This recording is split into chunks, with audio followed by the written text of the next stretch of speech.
All right. Good morning, Ms. Fong. Good morning. How are you? Good, good, good, good, good. Good. Thanks for asking. Today's topic is on what? You had something you wanted to ask me. I want you to share with the ladies or the audience what you have been doing in terms of fitness, in terms of helping, individuals. In terms of, it's not really like really changing the workout, but how to shift the mind to believe that they can do it.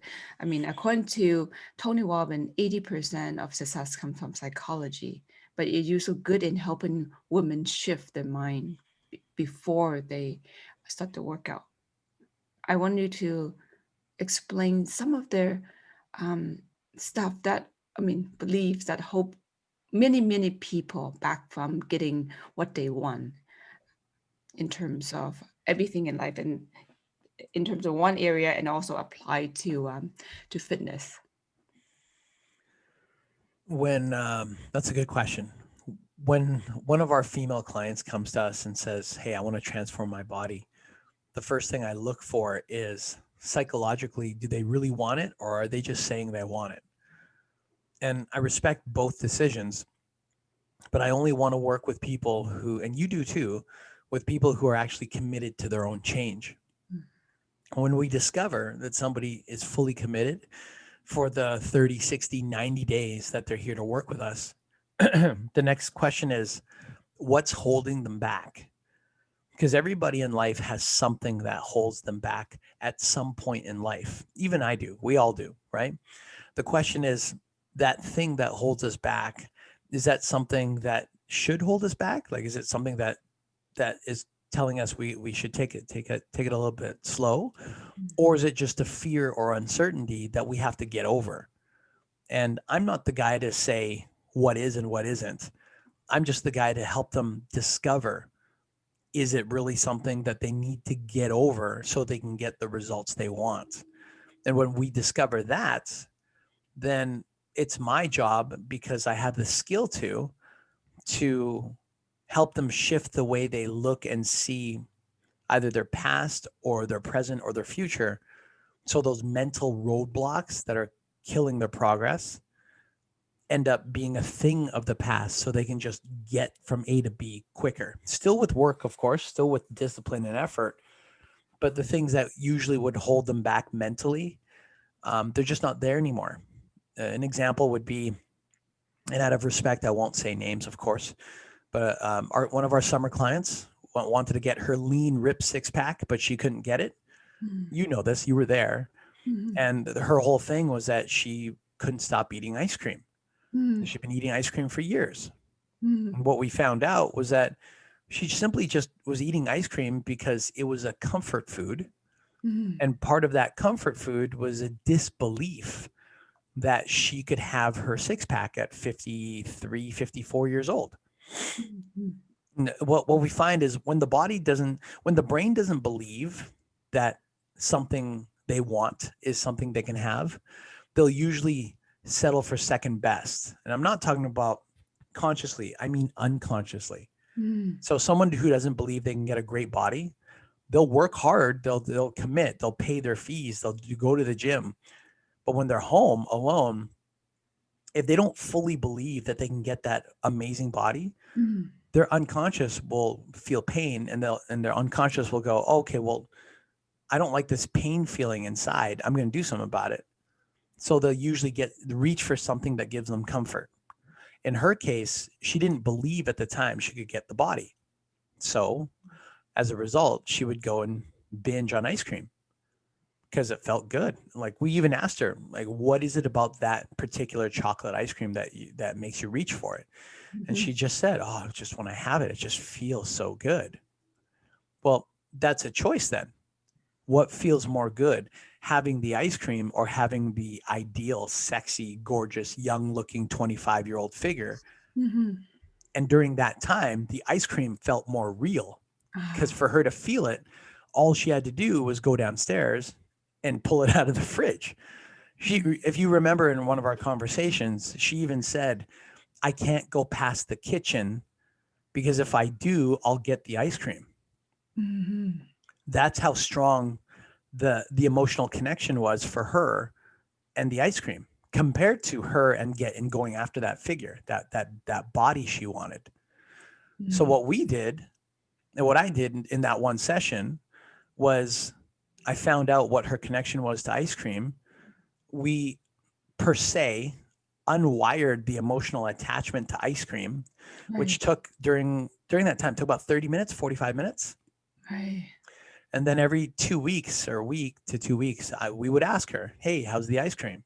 And Mm-hmm. she would say, "Oh, I just don't. I mean, it's there. I like it still, but I just don't really want it anymore." And she couldn't understand why. Mm-hmm. But what happened in that moment was all I did was I took her connection to ice cream. I lowered it, not from the conscious. So Mm-hmm. this is not something where we go, where we talk ourselves out of it, right? Like, oh no, I won't have that ice cream. Or in contrast, I won't have that candy bar, or I won't have that smoke, or I won't have that alcohol. You can't talk yourself out of that because Mm-hmm. there's conscious and unconscious. They're Mm-hmm. wired up differently. Mm-hmm. So all we did is we went to the unconscious, we got her to separate the emotions. And because it was lower for the ice cream, it made room for her to feel stronger about her ideal body. So, in a Okay. nutshell, that's what I do, but not from here. It's got to come from here. Ah, so the gratification of something else was stronger than something she wanted to go after. And in this case was her leaner body. The feeling of eating the ice cream was stronger. So you sort of shift the level of um, desire for two things, right? Right, Ah, right, right. Which is something I wasn't always able to do. mm, I started learning that capability in 2015, and it hasn't always worked. I'm not perfect, mm, but in many cases, in most cases, it has worked, and it works best with people who actually want to make the shift, mm, where they tell themselves, I really want to change. Like I really want to do this. I just don't know how. mm, That's when it works best, because like what we just described is me doing a thing when mm, in reality, I'm not the one to make the choice. mm, That person, in this case, our summer client, right. she already made the choice that she wants that ideal body. Mm, She just didn't know how to lower her cravings for the ice cream, but uh, she was already committed to doing it, just with no roadmap. you're right. You're right. You were so right in terms of body transformation. We are eating, all the food. We just have to shift more of this, less of that, right?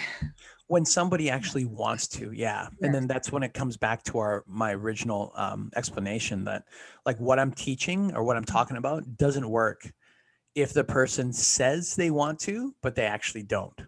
Sometimes people will say, "Oh, I want to have that great body," because they feel pressure from peers or from friends or their coach or whoever. But Mhm. deep down inside, they're like, "No, I don't really want it. It would be nice, but I don't really want it." Is that true though? And of course, some people are very comfortable just being, and no disrespect, Yeah. I just want to say it for what it's worth. Mm. Some people are not happy, but they're content. Uh-huh. Content means that they're not super happy about it, but they're not so unhappy about it. They're kind of in the middle. That's Mm. a dangerous place for anything, right? Mm. Like when people are content that they, you know, are not super overweight, but they're not super in shape, then Mhm. they sit in the middle. So they never really progress. That Mhm. can be applied to anything else. Somebody who works hard at their job, Mhm. who one day doesn't work hard, then they're content at their job. So they're doing just enough to keep the job, Mhm. but not doing more to excel in it, Mhm. and not doing so badly they get fired from it, Yes, right? yes, you're very good at in assessing our clients when they first come to seek our help. And one of the way I noticed how you um, tell whether they are really here to actually wanted to help.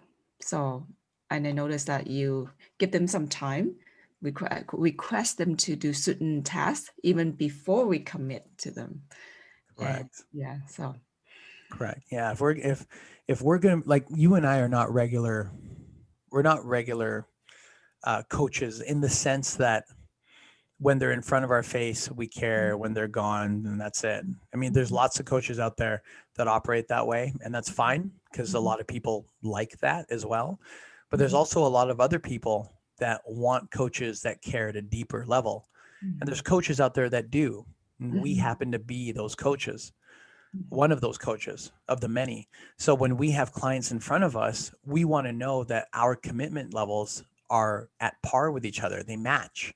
It wouldn't make sense for you and me to care about our clients 24 hours around the clock when our clients are only thinking about being fit when they're in front of us, right? We want those clients that also, they want to take care of themselves when they're at home, that they're monitoring their sleep, they're cognizant, they're aware of how much water and food they're taking in. They're staying mindful as to what they're putting in their mouth when it's eating time, how often they eat, which for some people can sound very tedious. But for the person who wants to really make that transformation, to them, that's a gift. That's an opportunity. And those are the kind of people who we always look for to work with, because that's who we are. Right?